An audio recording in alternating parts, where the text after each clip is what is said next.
Good afternoon. I'm Vice Chair Will Hornaday. I'd like to welcome you to the December 2023 Historic Resources Commission meeting. The HRC is a quasi-judicial body that is governed by North Carolina general statutes, the City of Asheville's Unified Development Ordinance, and Buncombe County Ordinance. We're authorized to hear requests for certificates of appropriateness for alterations, demolitions, new construction, and other work within the historic districts, or for the alteration and demolition of historic landmarks and other duties, including preliminary review of subdivisions, as well as in the ordinances as specified in the ordinances for the HRC. I'll now ask commissioners and staff to briefly introduce themselves. Start here. Amy Moxley, architect. Will Hornaday, Albemarle Park. Emily Kite, architect. Annie McDonald, architectural historian. Maria DeSassi, architect. Claire Thomas, editor. Janice Ashley, legal staff. Alex Cole on staff for the It's a HRC. head cold. It's not good. Development specialist, staff assistant today. Great. Now we're going to adopt the minutes from the last meeting.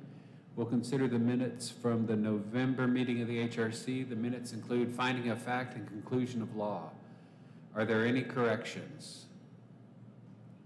Is there a motion? Move to approve the minutes from the November meeting. A second? Okay, that passes.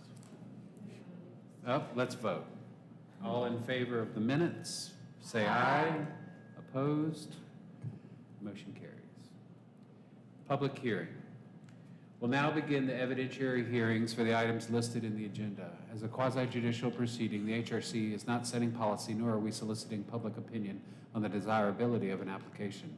The HRC hears and considers evidence presented and applies the standards set forth in the guidelines and standards of the specific historic district for that application. The HRC must make its decision upon competent material and substantial evidence to determine the facts of the hearing. The HRC will use judgment and discretion to apply the standards contained in the relevant standards to the facts. The commissioners, in voting for an item, will not have a fixed opinion, not susceptible to change, or have a conflict of interest, or engage in ex parte communication regarding the application. The rules for speaking: this meeting is open to the public, but participation is limited to interested parties who wish to provide comment, testimony regarding the proposal. If you'll be speaking as a witness, please focus on the facts and how they will relate to the relevant historic district standards and guidelines, not personal preference or opinion. Witnesses must swear or affirm their testimony.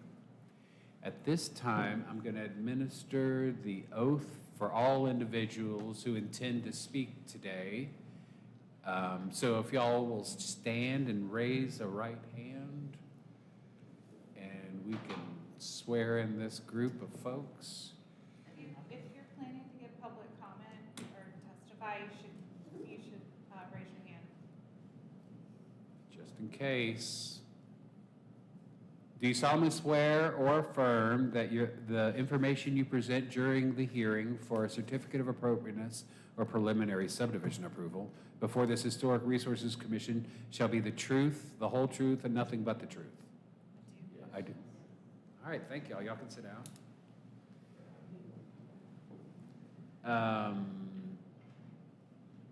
Now we're going to move to the first public hearing item. And staff, Alex Cole.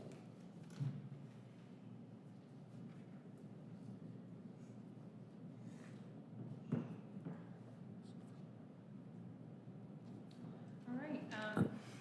Thank you, Vice Chair Hornaday and members of the Commission. The first item on our public hearing agenda is for 5 All Souls Crescent in Biltmore Village. This application is for some site improvements, including basically creating a patio along the east side of this cottage structure to allow for some outdoor seating. So this is just an image of the front and the site map. Next slide is the site plan. As you can see on the left, the area in gray is pea gravel, and then the area in white where the second or third table in the back is shown. Just to orient you, the top of this site plan is the street side.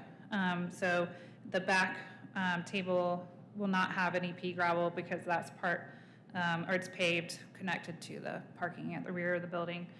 And then on the right-hand side, you can see the patio furniture they're proposing, as well as there's a photo on the right of just looking down the side between the two buildings. So I want to note a couple of things. As I understand, some of the paving, the pea gravel will cross the property boundary, and so I've communicated some with the neighboring property owners or Biltmore Property Group, who's represented by Ben Mitchell, and so I've spoken with him a few times about this, and it's my understanding that they're okay with it, but they weren't able to get the owner's affidavit in time for today, so we would just need to make that a condition of the approval. And then the other thing I wanted to note is it's been some time since I met on site with the applicant, but what I suggested to them was hedges or some kind of buffering between the paving where it meets the front building corner, between that and basically the front yard, if you will. To go back to this picture where you can see that kind of these informal shrubs that are out there now. Even beyond that, where the front building corner is, they're showing planter boxes on the plan, which I'm not necessarily opposed to. I just think that the planter boxes they're proposing are not necessarily in keeping with Biltmore Village. They're wooden, and I think they probably could do something that was maybe like a dark bronze color, like a steel or something that might just blend within the landscape a little bit more.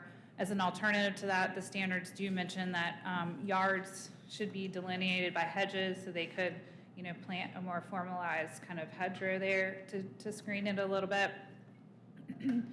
And so that's the only thing I really wanted to note to you. Naturally, the design standards for Biltmore Village don't speak to this specific scenario because this, there weren't patios, but there are patios now in present day. So we support their desire to have space for their patrons to enjoy outdoors. So that's all that I have to note to you on this application. Any questions for me? Alex, I have a couple. One is, in your staff report, you said you've asked the applicant to provide a revised site plan showing more detail as well as manufacturer specifications and images for the proposed outdoor furniture. So are you suggesting that they provide additional information on the tables and chairs, or when by furniture, are you referring to the planter boxes? Yeah, so I drafted my staff report before they submitted the revised site plan that's with the images of the furniture. So, Okay. Sorry, thank you for asking that. I should have clarified. Okay. One thing I didn't note that might be useful, and this is a requirement in places like Montford, but not noted for Biltmore Village necessarily, but it might help for them to have metal edging or some sort of edging for the gravel so that it doesn't get washed away and, move into the front yard. At least, and at the back, because I imagine they probably don't want gravel all over the asphalt either. So. You've not, this doesn't really get to the applicant. It's more kind of an internal question that I have about our expectations for review of furniture. It's always been my understanding that we didn't review things like furniture because it was temporary, movable, and easily replaceable.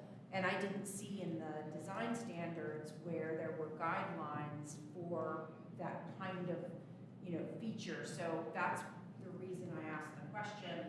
But it's also good to know that the point is moot because they have provided additional detail.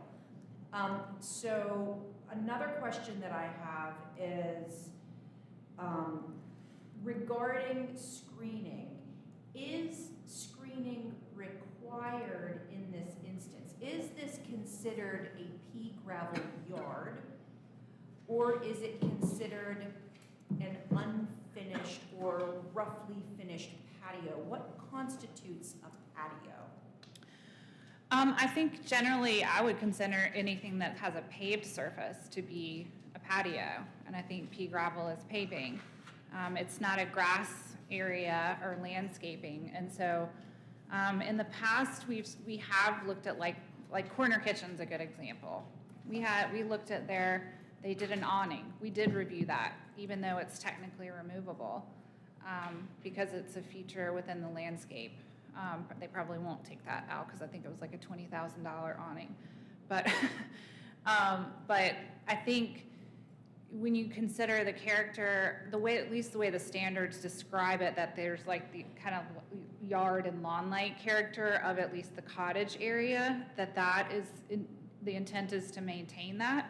And so my suggestion to them to screen this from the street view is at least to delineate the existing yard and make it still feel like a yard, basically, because I don't think you'll even sense the patio beyond necessarily if there's vegetation of some kind to screen it. But if the commission doesn't feel like that's, warranted just because it's not specifically stated, I think ideally all of our standards would address every single topic, but. Right. So did I answer your question? Kind of. Okay. I'll be interested to hear from you. Okay. Quick question, and it's probably along the same line. The water feature, no longer in the submittal? I didn't see that in the details, so I would ask that the applicant clarify that. I think if I recall, we talked about that when I made the site visit with them, but that was like a year Long time ago. ago. So I'm not entirely sure what the plan, if that's still being proposed or not. So I'll defer to the applicant on that question. Okay, so I guess this is probably another question for the applicant, but on this particular site plan, it's saying shade structures hung from building and pipes, and I'm seeing, an umbrella, but I'm not. I'm sorry, can you repeat that? Shade structures hung from building and pipes, like it's one of those. In the kind of- description, it said shade structures. Yeah, there's like a little note on the site plan that's in our inner drive, and Okay. just down at the lower left, Okay. because it looks like it's just shade umbrellas. Yeah, I think it's just the umbrellas. Okay. I think are you looking at the I think it was exhibit may have D? been on a previous one. I think that's what it is, because it's on this. Okay, it's on the same one that has the water feature, but if you if you Exhibit, scroll down to the bottom of Oh, that, it I says- believe, there you, oh, it's, okay. Yeah, it's gone, it's not on that note. But down in the note category in the bottom left, there was a fourth one, I gotcha. yeah, so. Yeah, this is the most up-to-date Okay, site plan we have, so I think we did talk about the shade sail basically was what they were considering before, and I thought, Yeah. I told them I thought it would be better if it weren't attached to the structure, and then in that case, which as Commissioner McDonald pointed out, it would technically be more of like a removable feature that we're Right. not necessarily gonna get way in the weeds on patio furniture. Exhibit D is the most current site. Exactly, That's the one under consideration. yeah. It doesn't show the entry sidewalk, and that might just be an oversight, but I just want to put it in that that's not moving. No, the entry side, so like this little cottage, the entryway is, it's off to the side, like it's behind the sign right there. So it's on the other, so like this, the front corner, the front left corner of the building, the entryway is on the front right corner of Right, the building. right. So you would enter around on the other side, so. So is that, if you go back a slide, that's the western corner of the building in the upper left. Exactly. So the sidewalk is in that 10-foot and something, 5-foot little block? It's just not shown. I think it's splitting that bed. Yeah, they just made this kind of, I don't want to use the word generic, but like a kind of photoshopped site plan. So I don't Right. think, they're not intending to do anything with the Great. walkway. I just want to make sure that it's on the, But here you go, you can see it on this side yeah. a little bit better. So that planting is jumping to an island along the driveway to that landscape plan. Yeah, they just showed this is all All one landscaping. thing, But great. it's not, the walkway's not going Any away. other questions for staff from the commissioners? Okay, Anything else from staff? no, Goodbye. thank you. Now, if the applicant would like to come forward?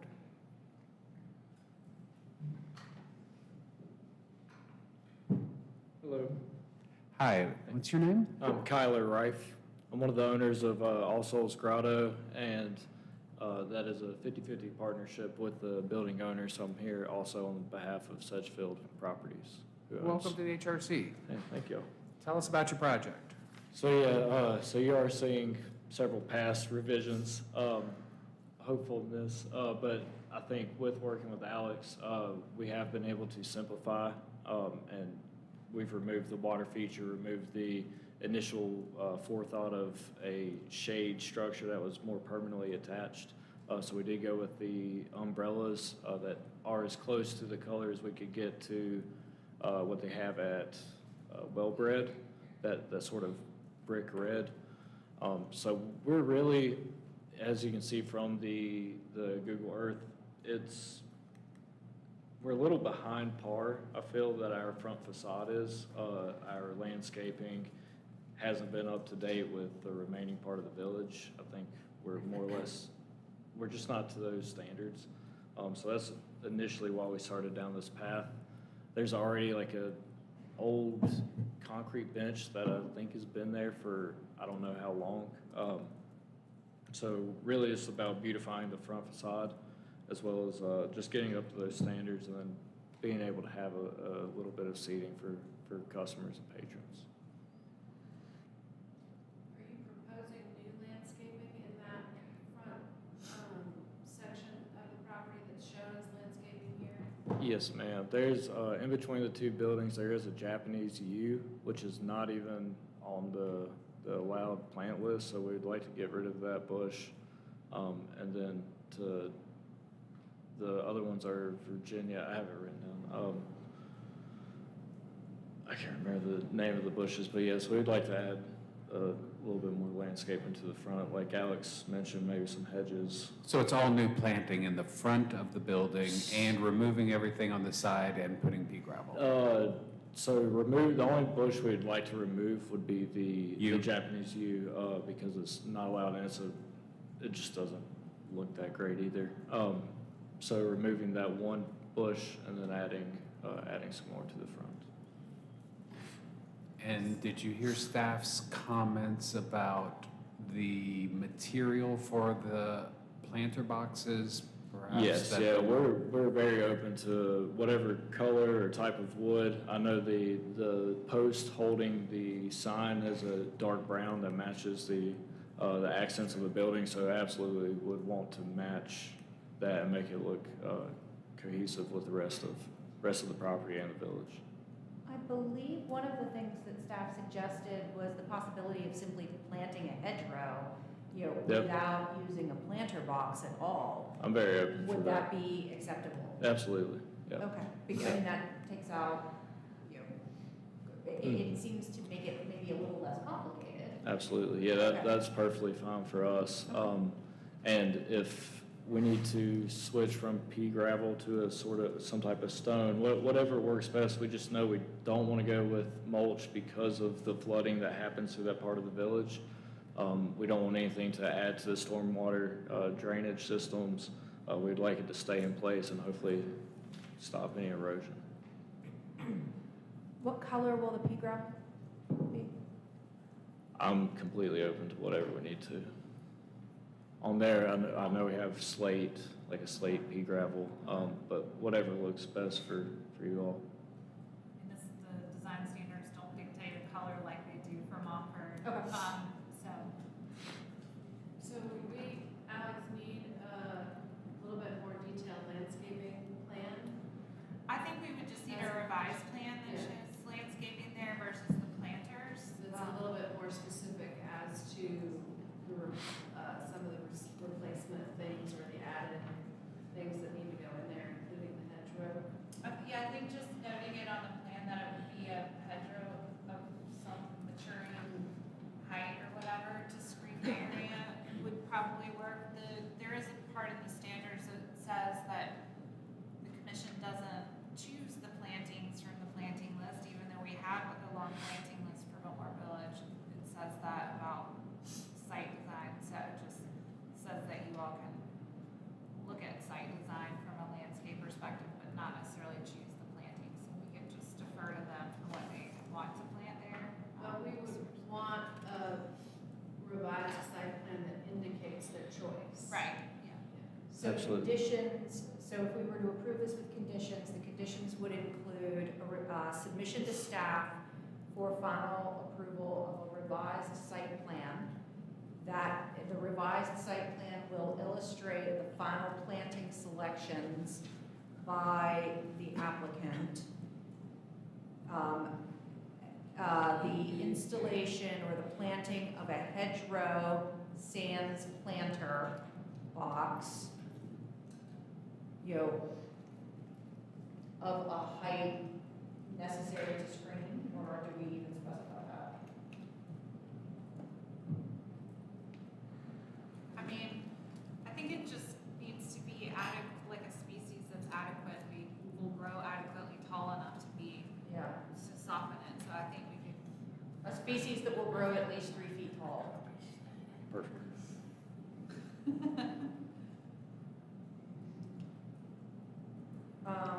As well as the owner's affidavit from the neighboring one And a also. Yep. submission of the owner's affidavit for the neighboring property to approve installation of pea gravel and furniture between the two buildings. Which I actually got when speaking with Ben Mitchell a while back, he was like, he's the one who pushed me towards going with something more solid like a pea gravel or a stone, just because there's so much water that moves between those buildings. And to that point, staff had mentioned a stone or metal, I guess, Absolutely. edge on the south end, going into the parking lot chairs? The what, Is that where you were saying that, Alex? Yeah, I was just saying on either end, it would make sense to have it so that it doesn't spill into the yard or into the asphalt or at the back here, because I thought it was just gonna make a mess for you guys if you have gravel all over the asphalt. So the way it slopes, it does run towards the top, which is where the sidewalk and to the street, it does slope downwards into the stormwater drain system there, so. Oh, so it goes north, Yes, okay, yeah. not south, okay. So yes, that border in stone or Absolutely, metal. yeah. I think the standards, I'm trying to find what it had said, but I thought I saw it. Oh, yeah, consider granite, no, that's curbs. Oh, yeah, consider using granite curbs for plant retainers. Okay. Granite trim elements are included along the edges. Awesome. Yeah, I think that would add to the quality of the work as well, because we want it to stay in place. Well, great. Any other questions from commissioners?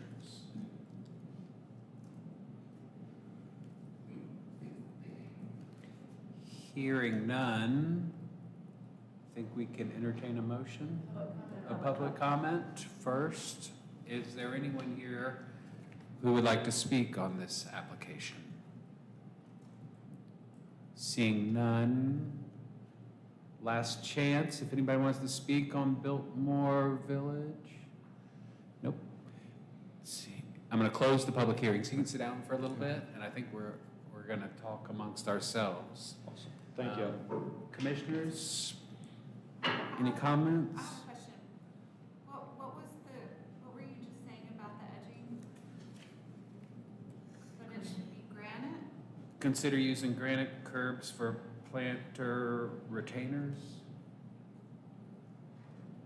I almost think it would be more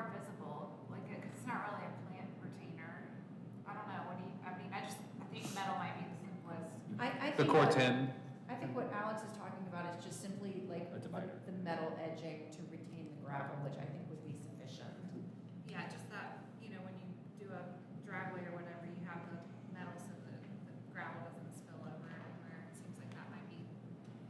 I mean, if they want the they want to install something, why grant it? So, I mean, I'm prepared to make a motion. any other comments before a motion is entertained? Question, do we know if the city considers pea gravel a permeable surface? I do if the city doesn't. No, I don't know.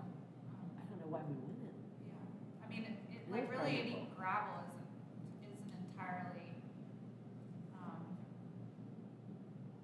pervious. I always say that backwards, so I'm sorry, but. Pervious is kind of weird, but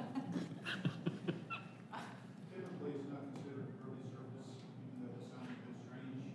And I heard the owner say that he's selecting pea gravel because it is a pervious surface. I just want to make sure we're not pushing him down the wrong path. It turns out that that's not considered a pervious surface. So I assume this need to be reviewed by zoning. They've already looked at this Okay, application, at least our developments, or not our developments, our development review specialists, one of them has looked at this and confirmed that it was okay, so. Commissioner McDonald? Mr. Chairman, based on the evidence presented to this commission, including Exhibit A, the application of 3 pages, Exhibit B, the site plan, Exhibit C, the revised site plan received December 4, 2023, Exhibit D, the revised site plan and patio furnishings received December 8, 2023, Exhibit E, the site survey received December 8, 2023, Exhibit F, the aerial image added by staff December 5th, 2023, Exhibit G, the Biltmore Village planting list of 10 pages, Exhibit H, photographs of 2 pages received November 28th, 2023, Exhibit I, the owner's affidavit received December 12th, 2023, Exhibit J, revised site survey received December 12th, 2023, Exhibit K, the Google Street View image received December 13th, 2023, and the Commission's actual inspection and review of the subject property by all members. I move that this Commission approve the certificate of appropriateness based on the following: that the application is to install a pea gravel patio along the northeast elevation. The patio will not extend beyond the front building corner. It will be edged with a material to be determined, to be submitted to staff, and will be subscreened with plantings. 3 metal benches and 2 metal tables, 1 red canvas umbrella, and 2 red canvas umbrellas and 2 chairs will be placed immediately adjacent to the southeast building corner. All work will be in accordance with the attached and approved drawings and plans. All permits, variances, or approvals as required by law must be obtained before work may commence.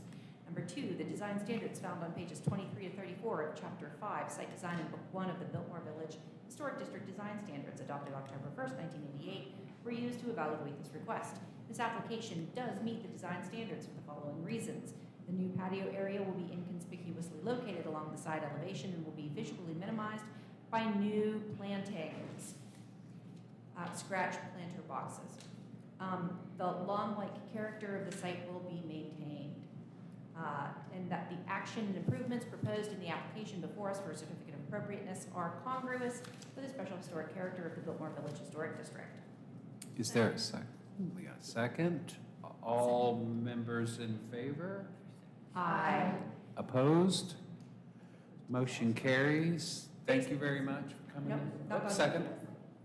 Based upon the foregoing findings and for the reasons set forth therein, I move that a certificate of appropriateness be issued with the following conditions. Revised site plan showing proposed landscaping along the northern edge of the patio will be submitted for staff review and approval. Planting species will be of maturing height to screen the patio area from the street. The 3 Angle Street owner's affidavit will be submitted for staff review and approval. The edging material between the pea gravel and the landscaping to the north of the building will be submitted to staff for review and approval. Second. All in favor? Aye. Opposed? Motion carries. Thank you very much. Who was the first, second? Okay. It was a battle. It was That close. was- We'll get you.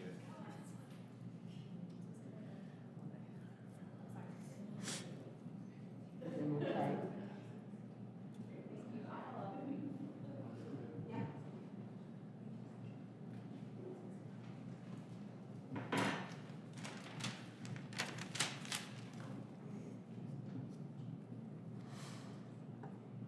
Ready for me to go with this one? Okay. All right, so this application is for modifications to an existing accessory structure that's address 5 Watauga Place and fronts on Watauga Place. But the parent parcel is 372 Montford Ave. So just for context, the site map, and then this is the front elevation of the primary structure that faces Montford. And then some photos of the existing accessory structure. So this structure, I'm not sure if you all had time to look through all the documents that were included in the file, but the applicant provided to us some old minutes from the 90s from when the previous modifications to this accessory structure occurred. So it did, once upon a time, look like this. Had a garage door, believed to be constructed of 1950s era building. Love the Polaroids that we still have these in our files. So some floor plans here just to show you the porch that's being proposed on the east elevation is on the right-hand side. So existing floor plan is up on the left and the proposed is on the right. And then one thing that's changed since their initial submittal is they want to put a roof covering over the entry door. We're on the west elevation. So I'm just going to go through the elevations with you here really quickly. So the top is existing west elevation, what's currently facing Watauga Place, and then on the right-hand side is proposed. I do want to note that the applicant let me know that his software won't let him draw the roof overhang without it having the landing with the railings underneath, but that it won't have a railing or landing. It will just be the overhang. So just to clarify on that. And then on the east elevation, this is the side of the structure that faces the back of the primary structure. So as you can see, fairly simple fenestration. That appears to be what was there originally. And then on the right-hand side is proposed with the little porch. The porch did get a little bit shorter in depth. My comments to the applicant was porch it was almost half as wide as or deep as the existing structure. So I felt it looked a little bit out of proportion with the structure. So it's been reduced to 8.5 feet in depth. So obviously changes to fenestration on all the elevations of the structure is what's being proposed in addition to the porch and the roof overhang. So these are the other two elevations, the side elevation. So adding some more windows and removing a door on both sides. So those are on my slides, but I thought this one was kind of interesting. We've had multiple non-contributing structures come through, but I don't think we've had very many in my time that were such a simple structure that had so many changes being proposed in terms of the addition of fenestration to it. And just note that because the first standard on page 69 for non-contributing structures says every effort to maintain the character of the non-contributing structure has been made. I guess one could argue that this structure doesn't really have much character, but then is it the simplified form of the garage structure that's very secondary, that doesn't feel like a little house? Is that its character? So I'm just posing that as discussion for today. I don't know if anybody else has had asked themselves the same question. It's just a question I asked myself, so I wanted to pose it. And yeah, my only other note was just about the porch, but they've already made their revisions to that based on my my comments to them about the depth of the porch. So I don't have anything else. Do you have questions for me? Questions for staff? Okay, The brackets that are on the building now, those are coming off? I don't think so. No, we. Sorry, I'll- Yeah. We'll get you up there. All right, that was, so that's staying, and, The other thing I should point out too is that when Gus and I met on site, I talked to him about how this structure, like the modifications were approved back in the 90s, it was approved to have smooth lap siding. Obviously, they didn't install the siding with the smooth side out. It's got the textured side.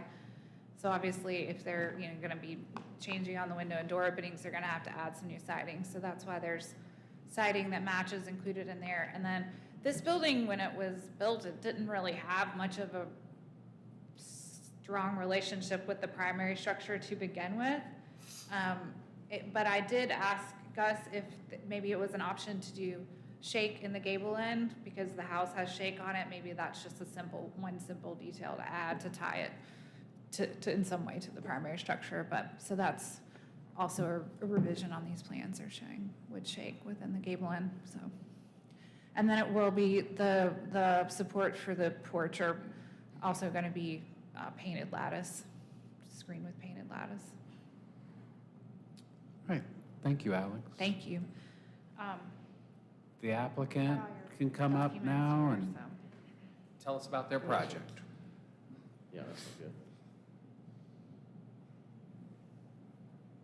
They've all been relabeled as exhibits though, so just let me know if you need me to pull Oh, that's anything fine, out. sure. All right, so hey, I'm Gus Adams, Adams and Adams Construction.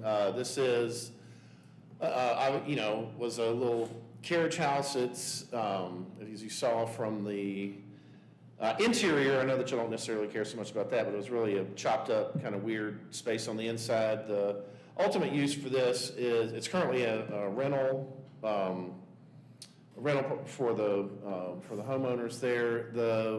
The end use at this point, the reason that we're doing this renovation is for her mother to move in and create basically like an aging in place sort of structure for her. And, going kind of back and forth with the design standards, like Alex and I certainly had plenty of discussions about this. And it's like, do you try to keep like one window on either side and work with that? Do you add some fenestrations? I feel like since we've, if we were going to go ahead and do this, it wasn't necessarily, really tying in with the house. So a couple of things that we've done is that, yes, we've added some fenestrations, but the existing home has several different window patterns. One's like a diamond pattern, some like a diamond pattern over one, just diamond pattern. And then some of the secondary windows are like the 2/1. So adding the shake, adding some 2/1 windows, I thought that was bringing it a little more in tune with the existing, with the main or the primary structure, but without changing it so much that it's trying to look old. It's trying to match the house. Because I know, like in the HRC guidelines for Montford, pretty specifically page 69 says that we don't want to do too much to this to make it look like the old structure, right? So I feel, with our design, I may have personally not added quite as many fenestrations there, but they were in a great spot, and our clients did want to try to get as much light in there as possible compared to the basically 3 or 4 windows that were around. So ultimately, it's used for her mom to move in. I felt like a nice porch would be great. Alex had a great suggestion with adding the cedar shakes. And yeah, as architects, I'm using Chief Architects. So if y'all have any suggestions on how to create a roof without posts and stuff underneath it, we can talk after the meeting about trying to get a little bit better with that design. But yeah, so I'm happy to answer any questions. Commissioners, any questions for the applicant? Alex mentioned the textured siding. You're going to have a lot of siding reworking as the plan to get it smooth? No, match the existing. Yeah, no, we were gonna match what's there. So right now, it's the wood grain, hardy siding, and there are some specifications in the packet about that. And we're just gonna match, same reveal, match existing. The only new element of the exterior is adding some shakes in the gable ends to just give it a little more continuity with the primary structure. And is there Alex, did you bring that up because you would prefer it be smooth? No, I mean, that's what the commission has required in the past, because, you know, the textured lap siding doesn't really look like wood. But they're not proposing to remove all of it. I wasn't Right, suggesting okay. that was something that we should talk about. I just was mentioning it because the spec is in the folder as the fiber cement textured siding with the 7-inch reveal. Yes. Like that, so it's got like a wider reveal than the commission typically has approved. But I think they're just having to Correct. patch and fill in where they're making the modification. So I just wanted to note that to you guys in case anybody had questions as to the textured siding being in there. Other questions? Are those new steps leading up to the new entry door?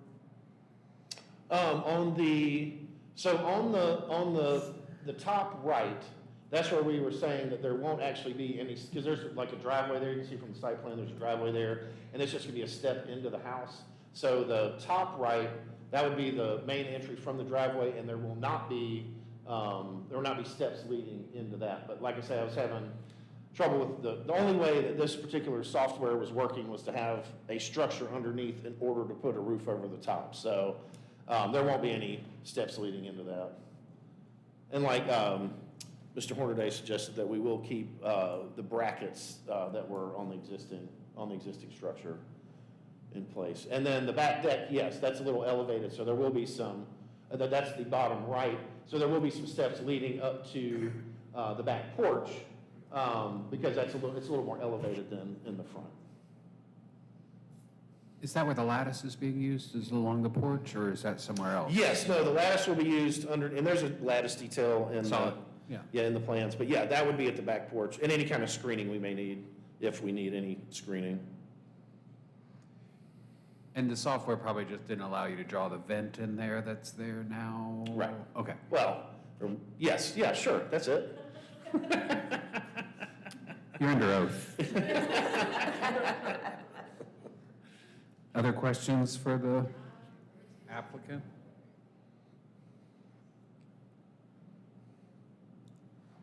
Hearing none, I'll entertain a motion.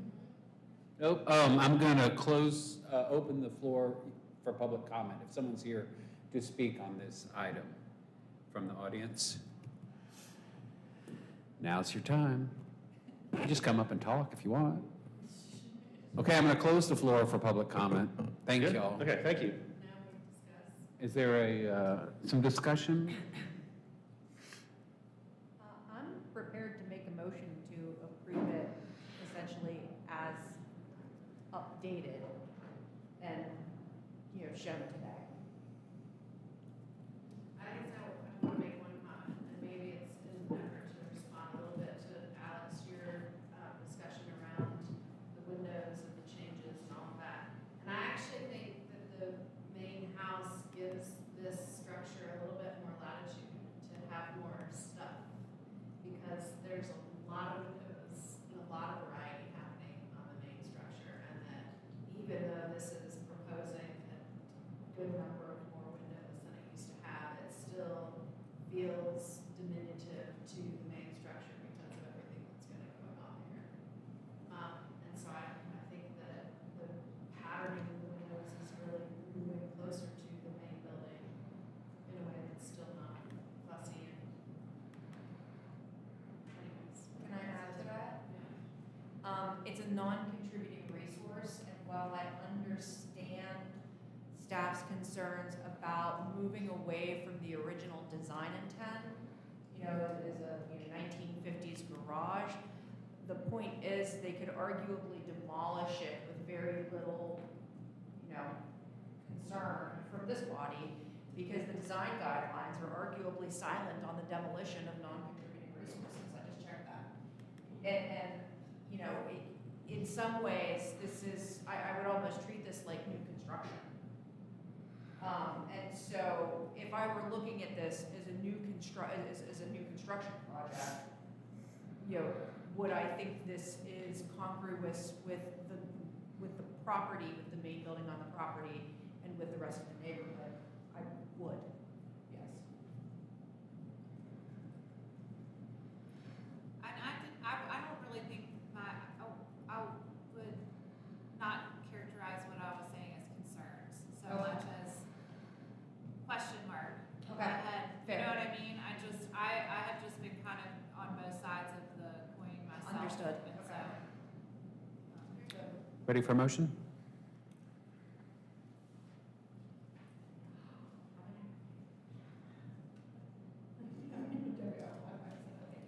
you have to read it and when it's your last meeting. It's my last one. Oh, it's the last meeting.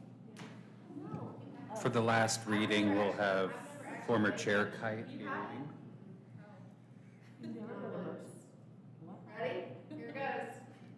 Mr. Chairman, based on the evidence presented to this commission, including Exhibit A, application and description of proposed work, 5 pages. Exhibit B, site plans, 2 pages. Exhibit C, elevation drawings, 8 pages. Exhibit D, railing detail. Exhibit E, floor plans, 2 pages. Exhibit F, revised plans, 14 pages, received December 7th, 2023. Exhibit G, revised plans, 14 pages, received December 8th, 2023. Exhibit H, 1997 HRC meeting minutes and engineering report, 5 pages, received December 7th, 2023. Exhibit I, 1917 51 Sanmore maps, 3 pages.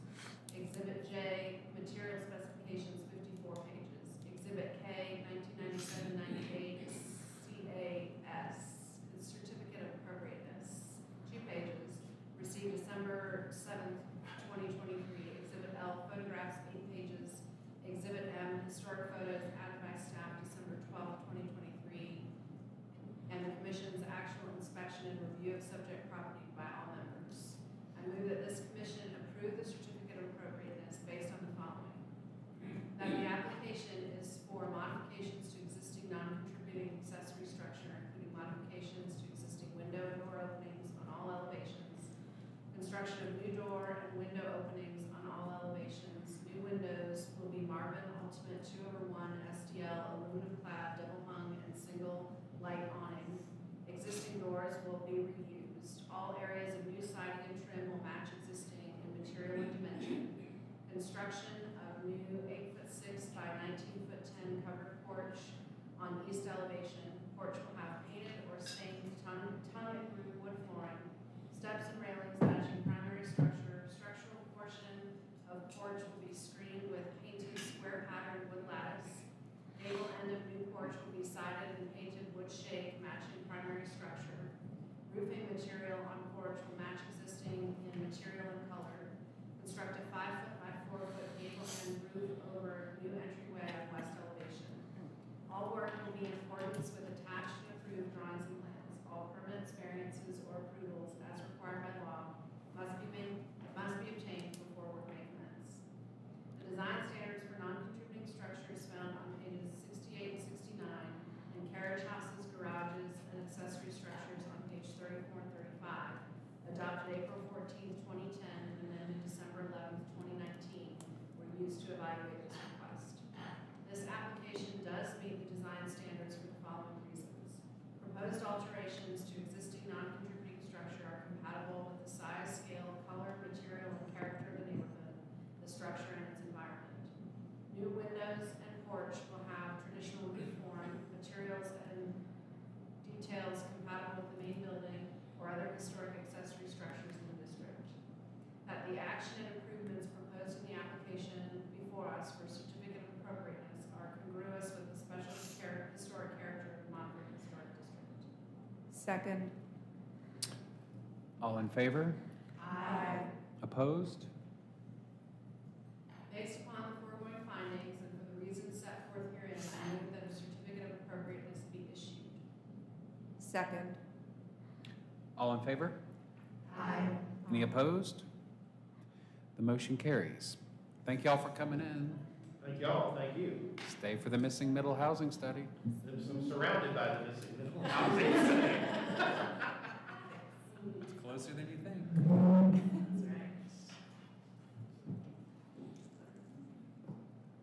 right.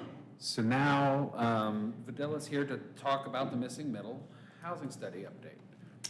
Good afternoon, HRC Commissioners. Swear 'em in. No, it's not public hearing. I'm embarrassed to admit that in my 10 years here in the city of Asheville, this is my first time attending an HRC meeting. But here I am. You picked an easy one. I did. So we've been going through this missing middle housing study for 9 months, and we just recently got the final report, so I'm here to give you a summary. Starting with this image, you probably all know what the missing middle is, but in case there are any questions, it refers to the housing that's in between single-family housing on one side of the spectrum and larger apartment buildings. And so it's considered missing because for the last 70 years, there hasn't been a lot of construction of this type of housing, which is multiple units within individual structures that are more or less size and scale of residential neighborhoods that you see a lot in places like Montford. So this is kind of the Montfordization program. And We'll use that. yeah, there we go. I did look in this report, and historic is a keyword 45 times, so it's in there a lot. Not surprisingly, because this comes from, the historic pattern is from pre-war neighborhoods. And so when I talk to people about this concept, I try to remind them that this isn't a new program. This is really going back to basics, going back to potentially, if we move in this direction, to how Asheville built neighborhoods 100 years ago, with a lot of different housing types and varieties in one location, which is not what is typical today. So the study is broken up into 7 chapters. I'll give you a slide or 2 on each chapter, and then we can have a discussion. It starts out with a review of why we're doing this. We're in a housing crisis. We haven't really been producing as much housing as we need. There are plenty of barriers to housing, and so the chapter 1 looks into what those barriers are and starts setting the stage for how we can change our regulations to make them align in better ways so that we can actually achieve our goals, which include more housing production, more housing variety. This index on the right shows the housing opportunity. It's called the Housing Opportunity Index, and it shows the share of homes sold in an area that would have been affordable to a family earning the median income based on standard criteria. So what you can see on the far left is that 10 years ago, approximately 70% of housing was affordable to families earning a median income salary, and that in recent years, that number here in Asheville has dropped to 20 to 30%. Here's another chart showing, this is from MLS, showing the average sale price of homes in Asheville and Buncombe County. This is in the hundreds of thousands in the last 10 years. So you can see that today, this was from the last quarter, $488,000 was the median home sale price, up more than double from 2013. Yeah, it's striking. So middle housing is about, I mentioned already, house scale buildings with multiple units compatible with single family neighborhoods. I think one of the arguments for having more housing variety is providing people in different points of their life a house type that is most appropriate to where they are in their life spectrum. I live in a single family house. I've lived in apartments. When we had a child who was 1 and we were building a house, we lived in this brick building behind Harris Teeter and Trader Joe's, triangle building kind of on that corner. And it was, I don't know what happened here, we lost everything. It was like a 300 square foot apartment, and it was really small, and it was perfect for what we needed, could focus on our own things. And anyway, so more housing opportunities create more robust living situations and hopefully better financial options for families. Chapter 2 also talks about this decline in middle housing over the years, that there aside from this bump in the 70s, there hasn't been a lot of production in middle housing, and so the share of middle housing compared to all of housing stock is closer to 5%. And so we're doing the study in order to try to pivot and move in a new direction. The image on the right is just from a Sears Roebuck catalog, a fourplex advertised to the masses. Chapter 3 talks about the analysis of barriers and concerns from neighborhood groups, key issues from the residents. Oh, even my laptop died. The Wi-Fi must be on and off.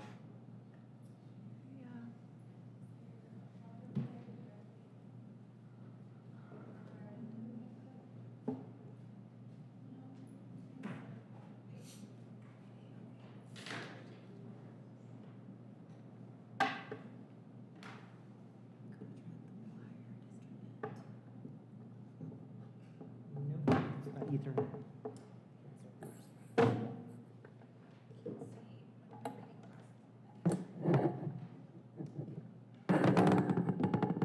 We're going to hardwire. Okay. Here? Okay, all right.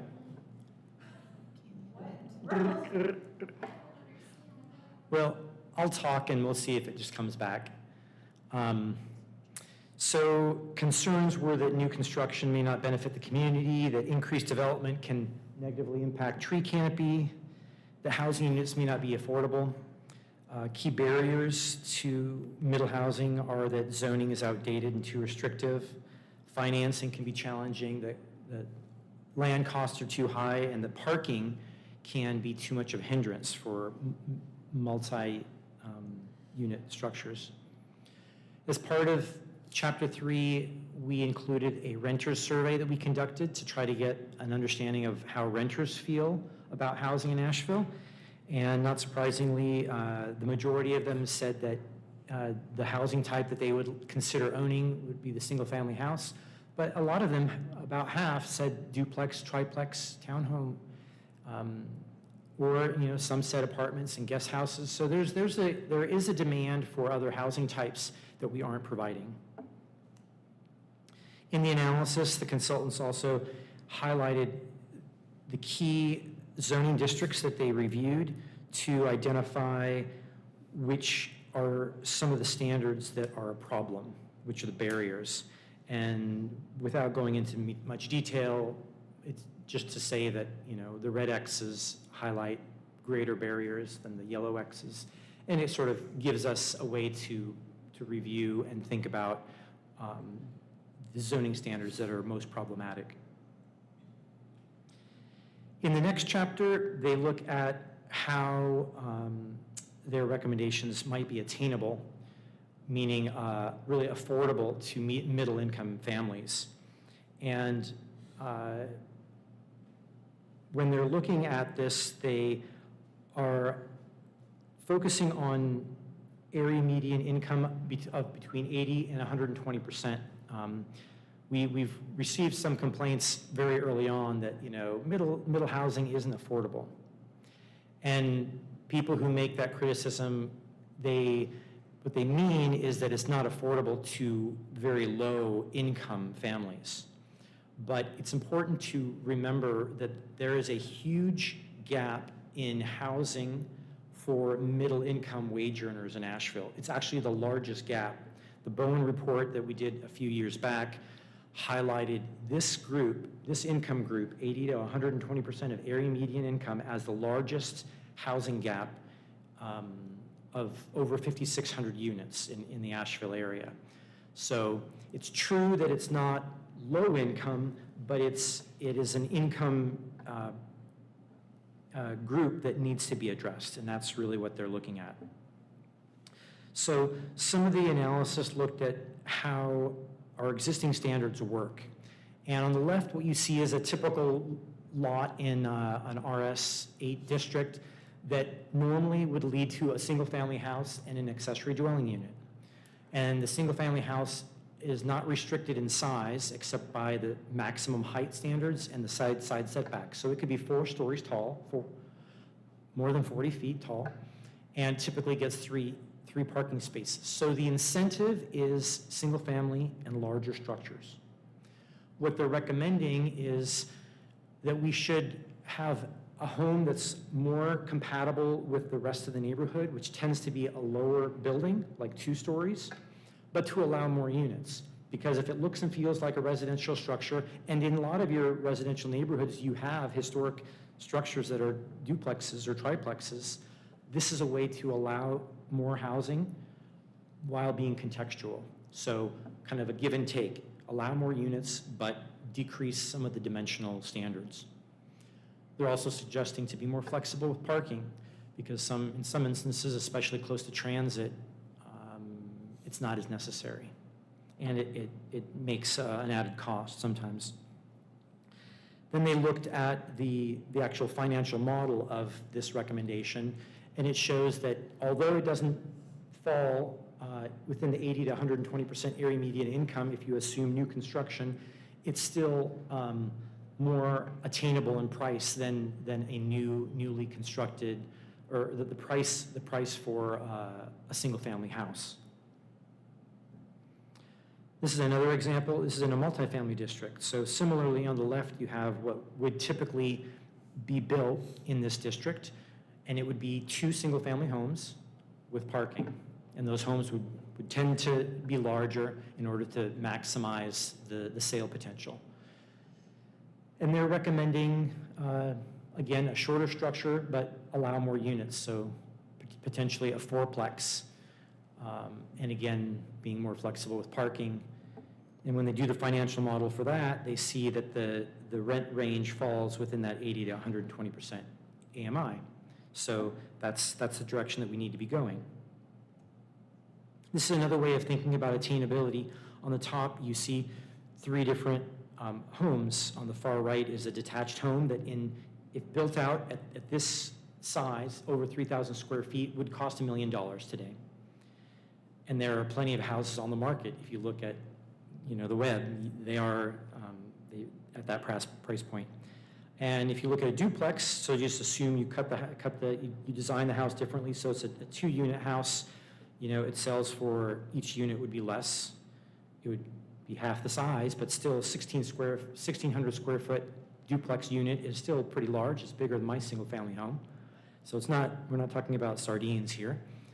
And then the 4-plex would be still more attainable in price. And what they're trying to highlight with this image in showing these different professions is that the detached home can only be attainable by somebody making a wage such as a chief executive officer or somebody with a high salary. Only that profession can pay less than 30% of their income to afford this type of housing unit. When you get to the duplex, the mechanic and nurse can't afford it. They really would rely on something like a 4-plex, smaller units. And so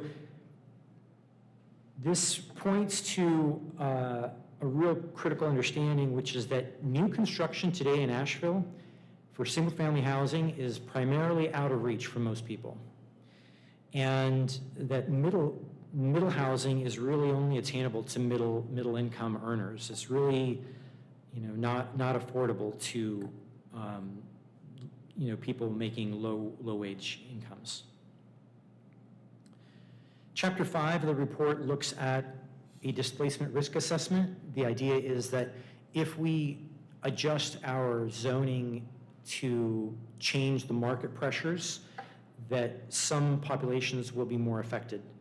And so they look at displacement vulnerability, where the markets are changing and what the built environment is like. And I'll talk a little about that in these charts here, or these maps. So they make it very visually easy to understand. What this, this image is showing is that the different colors represent the vulnerability of populations in different parts of Asheville. So the darker areas represent more highly vulnerable populations based on educational attainment, housing tenure, race, ethnicity, and household income. So this is to say that those very dark areas have more sensitive populations.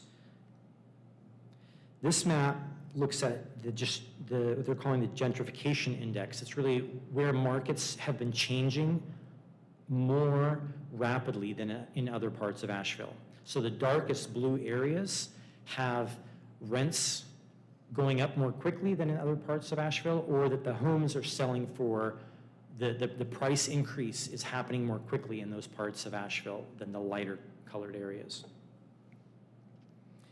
And this map looks at the built environment. So the dark blue is more walkable, it's closer to goods and services, and the lighter blue is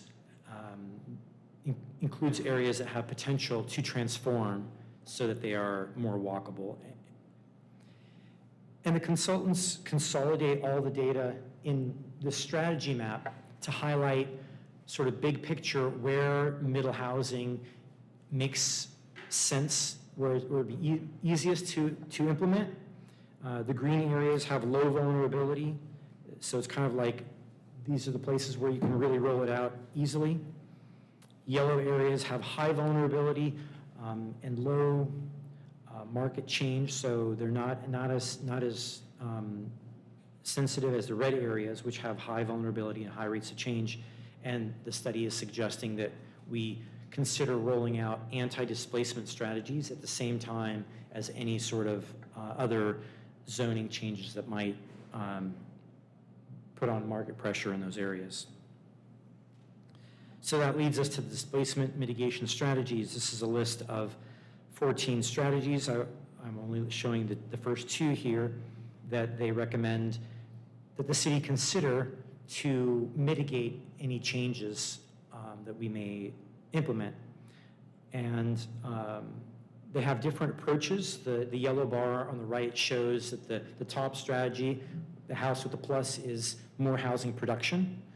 The house with the hands is about preserving existing housing, and the house with the people is looking at how to protect residents under more short-term immediate needs.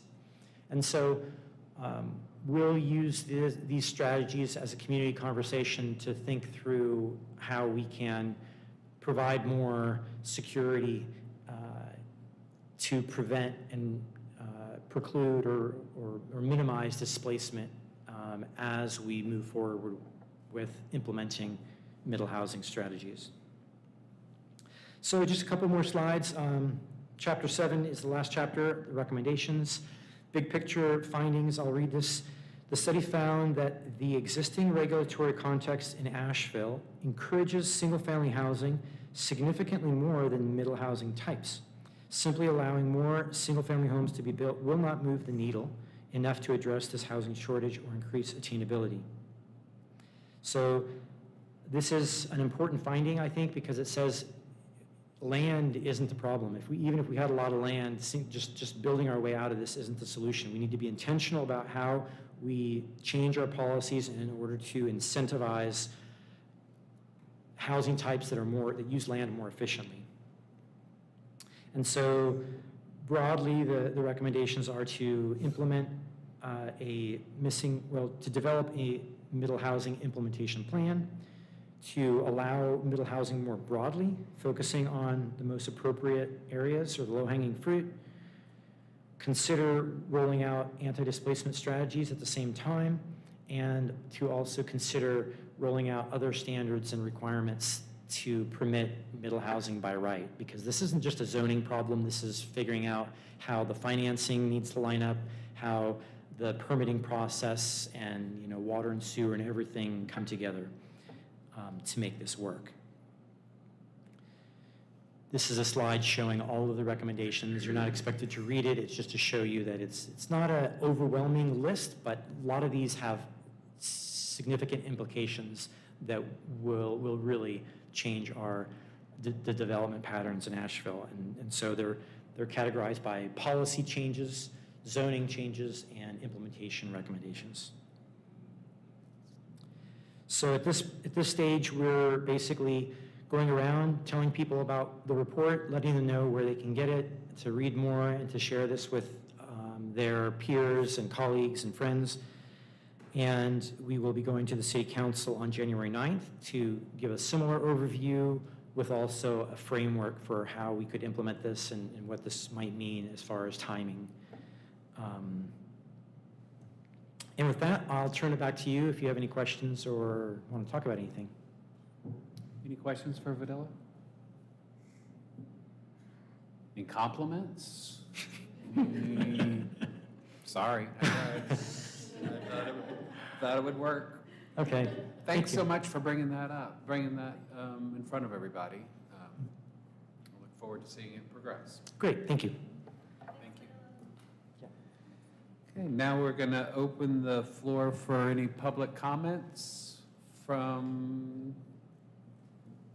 if anybody would like to make a public comment? No? Yeah. Sure, come on up so we can get you on the microphone.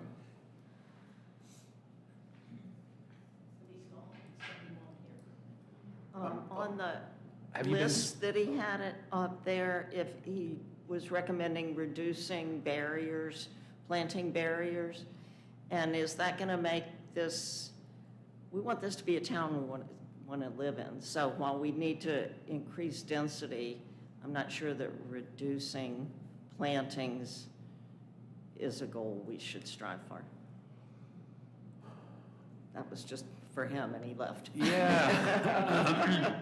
You might consider reaching out directly to him. Okay. You know, his contact information is here, and to find out if there is a way to submit public comment through the, as this Terrific. process is considered. Great. It's Thank you for that. continuing. Thank you for bringing that up. Anybody else? Any Well, other- just real quick, if we're gonna talk about this, I think one thing that's missing is You gotta come up. Oh, sorry. Just real quick, I haven't seen this presentation, but I've heard about it through Lotsar and the home builders. I was just surprised to not see any adaptive reuse, like it's all about building, let's build keep building, when we've got plenty of structures that could certainly fit the description of missing middle housing. So that was, anyway, just a quick little comment about that. Thank you for that comment.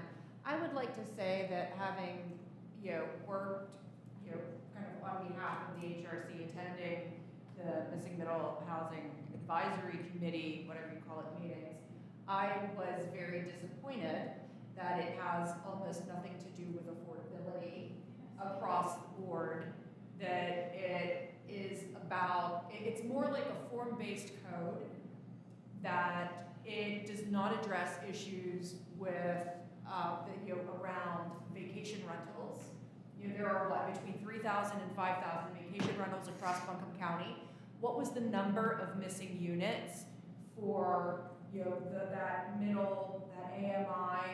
it was about 5,000, and change. How many vacation rentals are there in Buncombe County?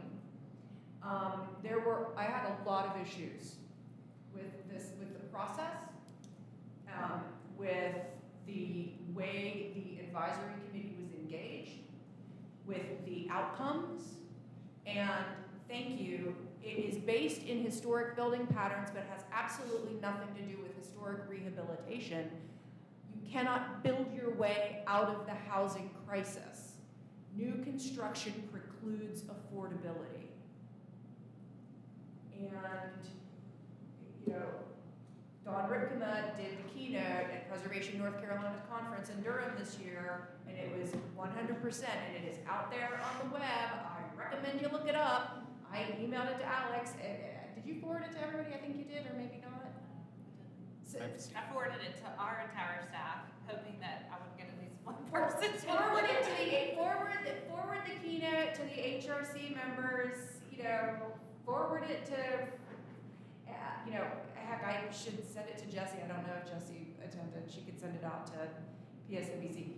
It was excellent. It was about how existing buildings are the key to solving the housing crisis. Just so you know, I have on my list of things to do, and I've talked to Badilla and our department director about it, is to put together a slide deck of my own that pulls out some of the statistics and data that Don Narukma has in his presentation, as well as some information that we have around anti-displacement, like the myths around displacement and like preservation overlays, because there is information to support that can be a positive thing. It has to be in tandem with other things. But so anyways, I have that on my list of things to do so that I can go on my own personal crusade, if you will. But because I think people hear historic preservation and they only see it as one thing, and they're not thinking of it as the dynamic thing that we all know that it is in terms of how it fits into affordable housing. And so I have some work to do on my end, and I would say talk to our elected officials. Like they're, if we don't start getting louder, I think that they're, just going to go with a lot of the recommendations that are here, which some of them are incredibly generic. But I think that's super important to elevate this conversation because we have to fight this fight. I don't think that, those leading the charge for this project are necessarily gonna, unless we can give them all the information. And I apologize to the audience, the people watching at home, and my colleagues here and staff, because I got really heated about this over the course of the project, and Alex has listened to me complain about it. And I did not intend to be as They're very emotional about it this evening as I was. So You didn't come across that way, and I think they're very valid, of course, and I wish that Badilla had still been here. I mean, I know he's heard your comments, but I think hearing others too, and I'm sorry, I think I interrupted you because I know you were trying to jump in to add comments too.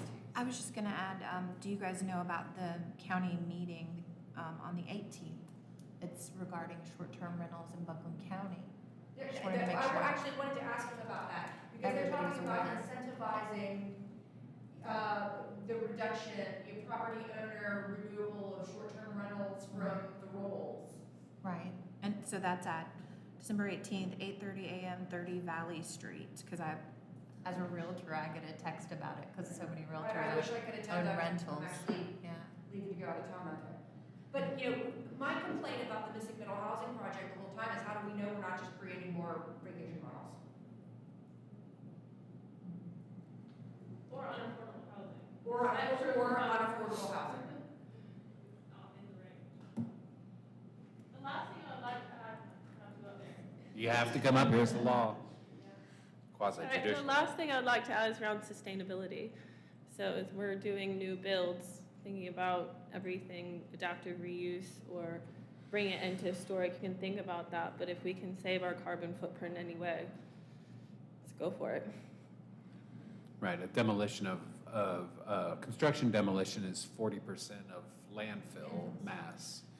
And that affects the county and city and housing, because That's why adaptive naturally occurring affordable housing has been happening in this town for decades and decades in these older neighborhoods. And it works. Like our little Albemarle Park of 30 houses has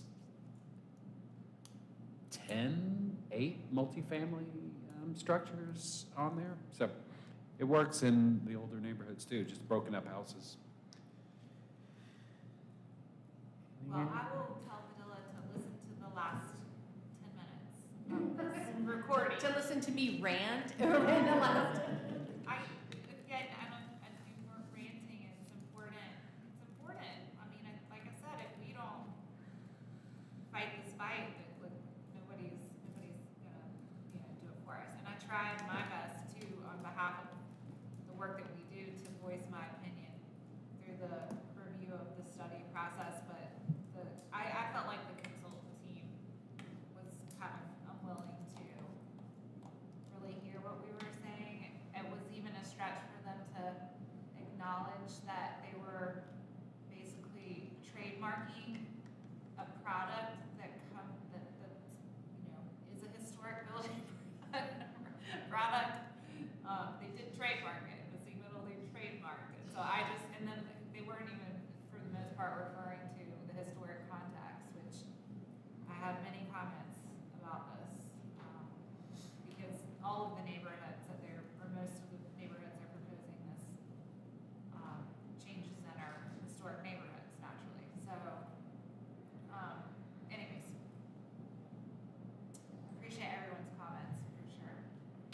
Any other comments? And we can adjourn? So, do I have a motion to adjourn at 5:20?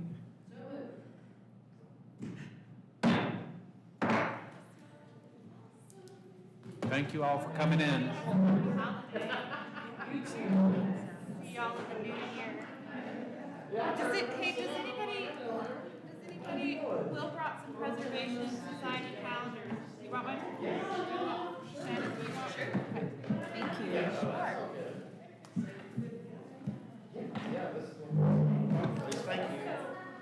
I wanted to ask you,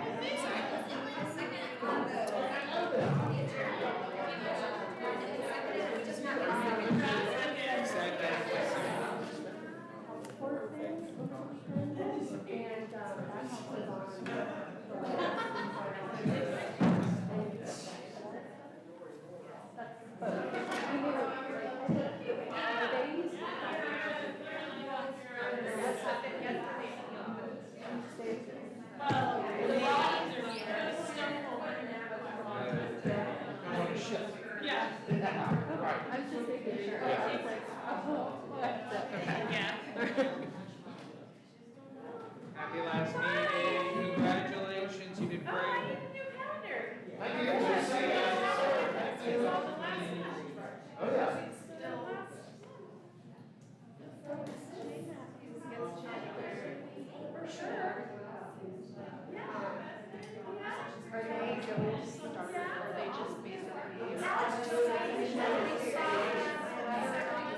Any plan is only as good or as strong as it's just implemented, you know, and so. So I didn't mean to stir the pot. But I felt like I needed to say that, right? We were actually at darn ready for my speech was impressed too, so. Oh, awesome! That was really good, wasn't it? Yeah, it was incredible. It was incredible. Thanks, Alex. It was incredible.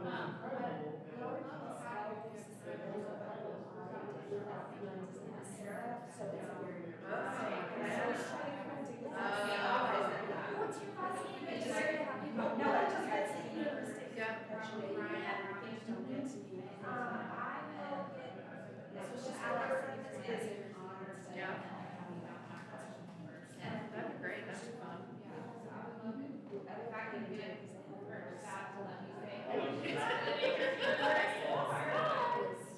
Yes. There's the eyes. All right, have a great holiday. one more question, is there parking for us? Or no, do we just, okay.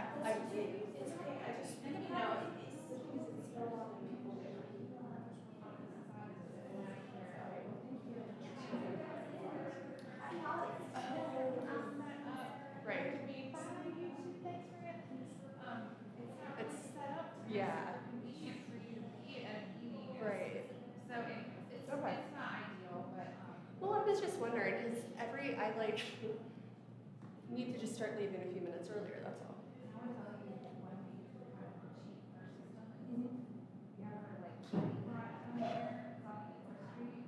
Okay.